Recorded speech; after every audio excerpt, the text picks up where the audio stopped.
fighting addiction. I know all these people. They're beautiful people.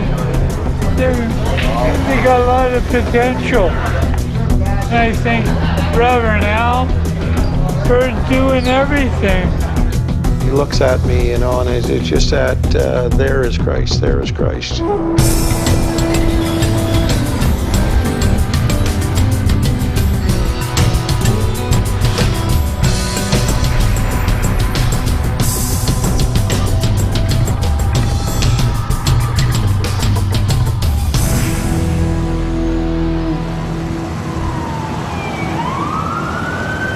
Downtown Victoria.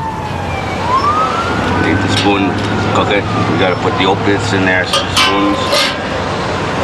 Then you need soda for people that wanna, they don't want to take needle anymore and shit like that. Reverend Al Tyzik wants them to be his family. And by calling family, I remember, boy, that guy that's really bugging me today could be my son, could be my daughter, could be my father, could be my father.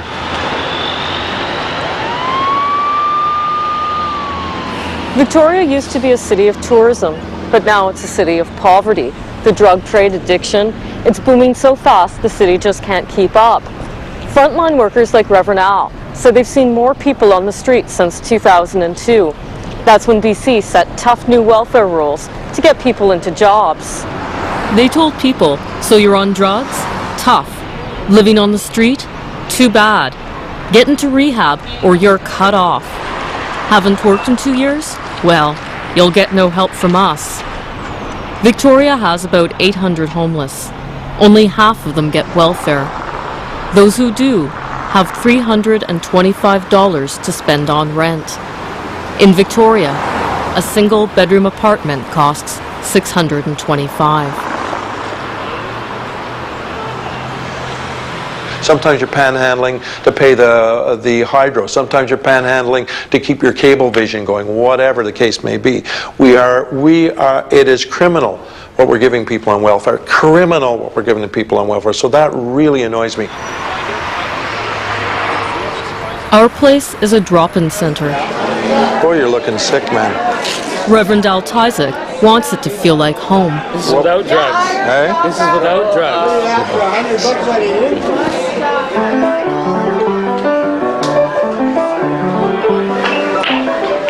A place where the homeless can get out of the cold, the rain, change into dry clothes, and eat. This place is nothing but full of love. Love and compassion all the time.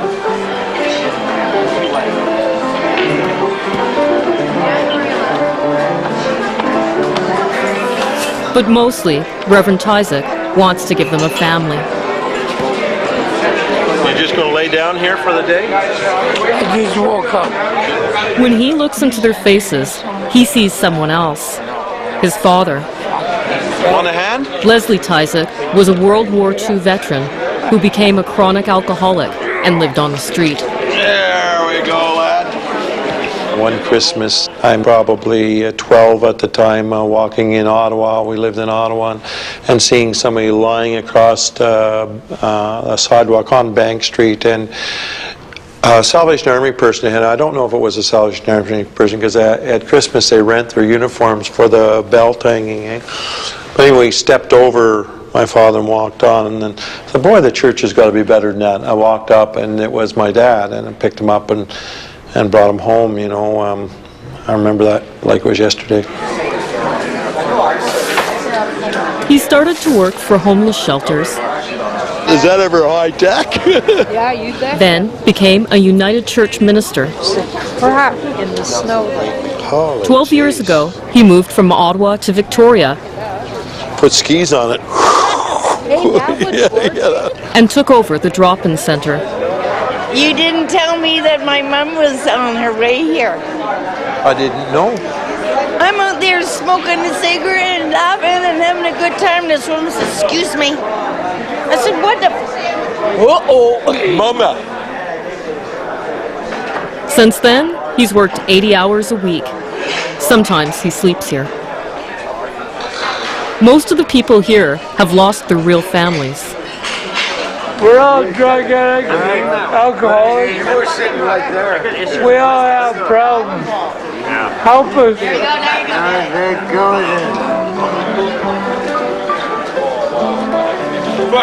Whoa! Look at that trick.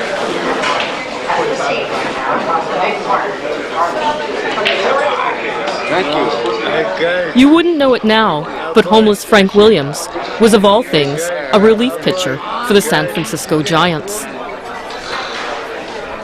There was a car accident, drugs, the death of his brother, a divorce. Frank lost everything. His kids are grown up now, but he hasn't seen them in 4 years. Yeah, it's been a while. Yeah, I'm sorry about that, because you know it's been too long for me, and I wish I could see him.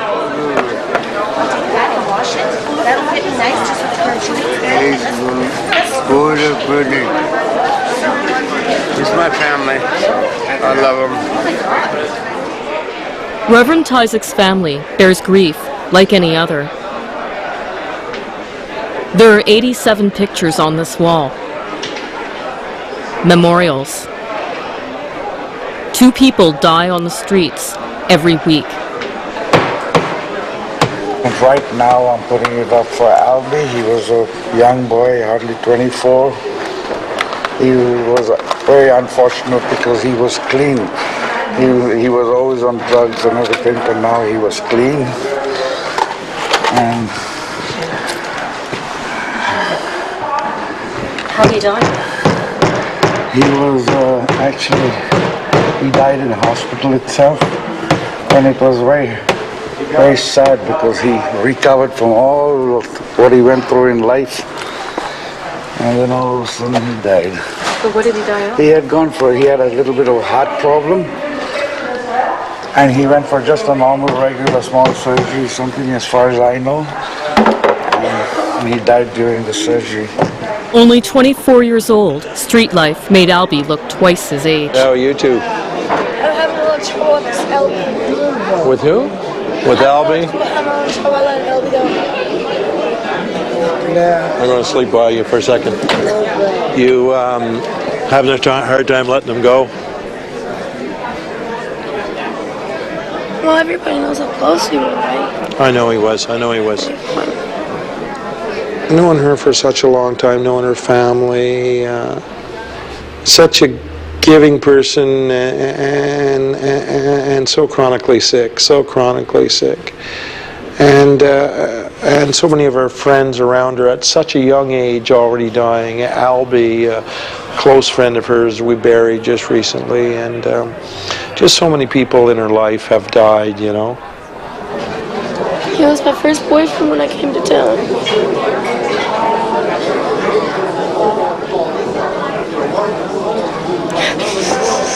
I knew he meant a lot to you. I knew that.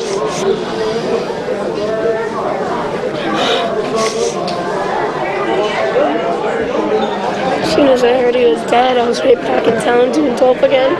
I couldn't deal with it. Next day, I was right back in town. I picked up a quarter bowl and started smashing right away, man. Yeah, just so you could deal with it, yeah. I want to feel the pain. I just hope so much for recovery for her someday, because she's still got the age is still with her, you know, so.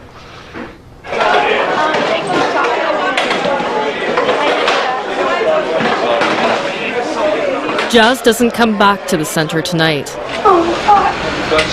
Tonight, she needs heroin.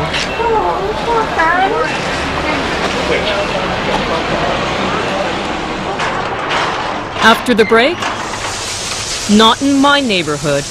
Every day there's human waste, liquid and solid. I don't even sweep it up because it get my brooms dirty.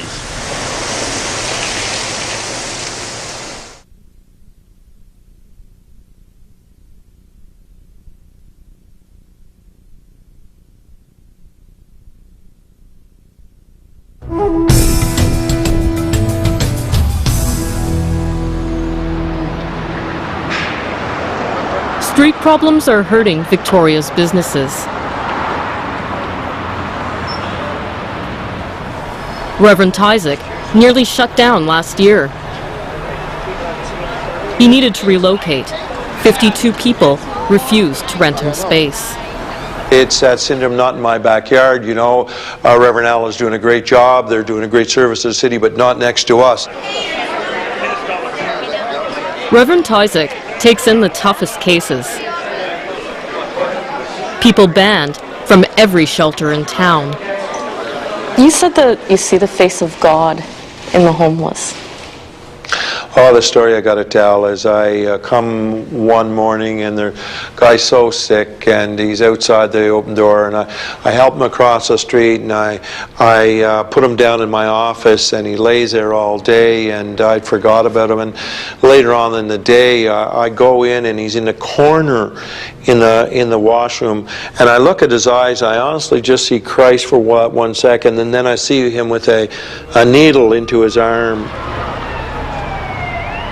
I don't see Christ in some Superman way. I see him in the very people that I minister to, and I feel compassion and the suffering Christ I see. When James Davey is not at Reverend Isaac's, he hangs outside the needle exchange. Need the spoon, cook it. We got to put the opiates in there, spoons. And you need soda for people that want to, they don't want to take needle anymore, shit like that. The needle exchange is next to King Tang's convenience store. I have to come in every morning to clean up my storefront where they leave needles, bloods, and the belonging and the garbage. And every day there's human waste, liquid and solid. This is where the blood is. A lot of garbage has blood and slime and stuff like that on it. I don't even sweep it up because it get my brooms dirty. The addict started hanging around 2 years ago. They scare off his customers. He says he's losing money. And there's other troubles. In the last 6 months, he's been robbed twice. He was beaten by a woman shoplifting. And then I followed her down to the needle exchange, and I went inside and asked her for the stuff that she took, and she was so angry she punched me through the wall in the needle exchange, but nobody helped me or nobody asked her to stop. And on her way out, after I was on the floor, and she kicked the door in the needle exchange, it's all broken. They still haven't fixed it yet. King and his wife can't move. They own the building, and their money is sunk into the mortgage. They're stuck. I don't think they could solve a problem. If they move, you just put another problem in another neighborhood. That's all. I think there's nothing. My idea is you cannot help somebody who doesn't want to help themselves. Unless you force them into detox or something like that, you can't help them. Panhandlers are on every street corner in Victoria's tourism district. They're threatening Victoria's billion-dollar tourism industry. Well, you're just, worried about business. I'm not just worried about business. I think the Fairmount Empress, one of Victoria's swankiest hotels, lost a $200,000 contract last year. Americans canceled a convention. They were scared off by aggressive panhandlers. We have some young people that have decided that they want to drop out of society, and they feel it's a right to be able to stand on the street corner or sit on the street corner and hassle people for money. I personally believe we should make that against the law. Okay. When you say that, make that against the law, what would you do? Would you fine them, or? I don't know. I mean, it's everyone says that. Well, what are you going to do? You're going to fine them? You're going to throw them in jail? I don't know. I think we need to be able to move them along. It affects the people who are making a living in tourism. When do the people who contribute take a priority over the people who don't contribute? Some people are also panhandling for booze. Yeah, some people are panhandling. Do I take every penny I got, and I challenge it, do we take every and put it to the very right thing that we should? Of course not. But when the poor do, well, look at them. I challenge anyone listening, is they do everything right in their life? Of course not. We all spend money foolishly. We all do things, buy that lotto ticket hoping to win, or do something else, buy a bottle of wine. Could have that bottle of wine went to the orphanage? Yeah, but boy, that bottle of wine tasted good on Friday night with my family. So I'm you know, yeah, they do that. Certainly they buy booze. Sometimes they buy drugs. And I'm saying, when I give a quarter to somebody on the street, $1, I do that with no judgment. It's a gift, And if they do whatever they want with it, so be it. I do a lot of things not right with my money. We thank you for the time that we had him in our life. After the break, the price Reverend Tyzik pays to remember his dad. I have two loves. The love of my family and the love of this family. It does get frustrating, but you know, it's all for a good cause. But we're all human, so we all get upset from time to time about it.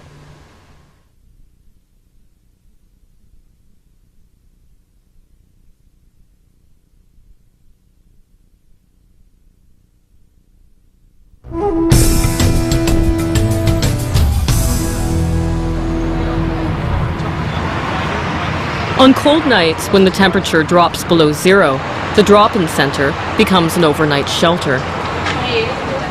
Okay, we're all ready to rock and roll, I think. Chairs are put away, and they close for an hour or two. Just long enough to put mats on the floor.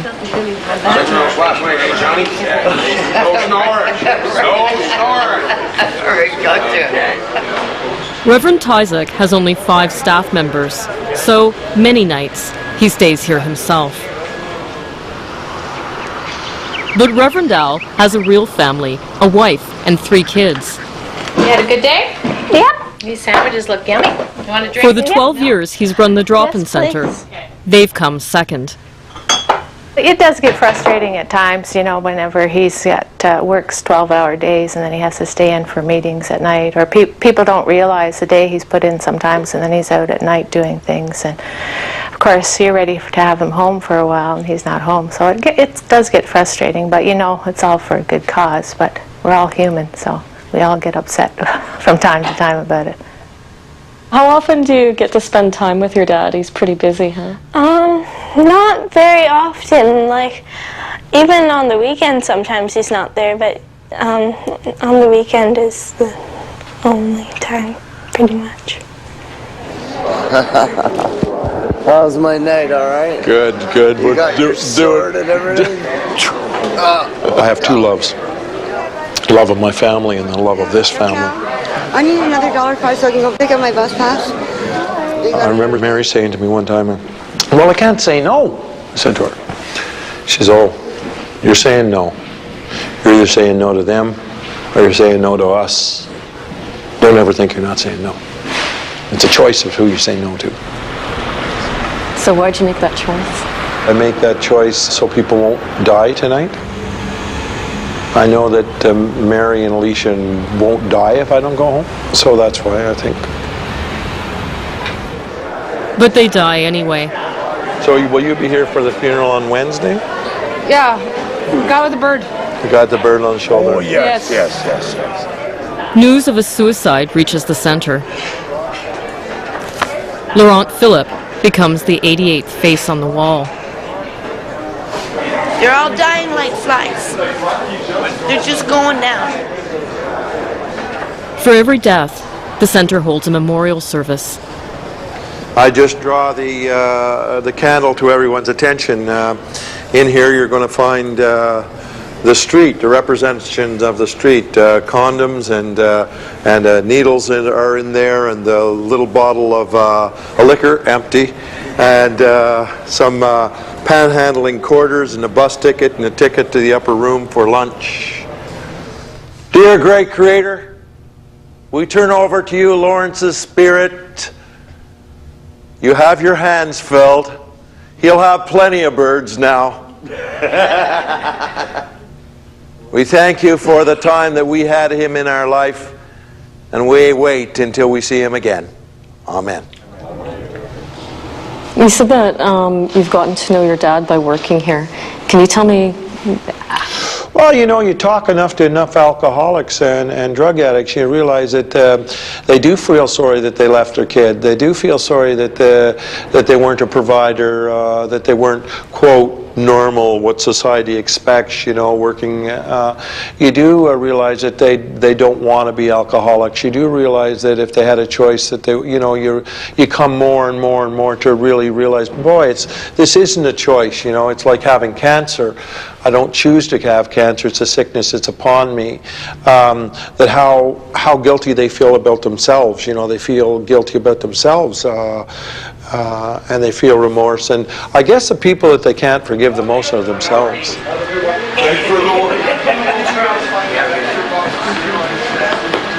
well, you take care, eh? Have a good night. Oh, River now? Al?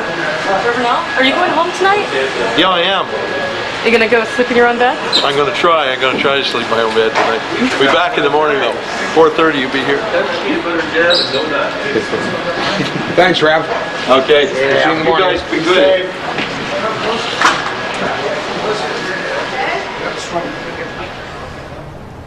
While we were working on the story, a taxi driver told me, you know what?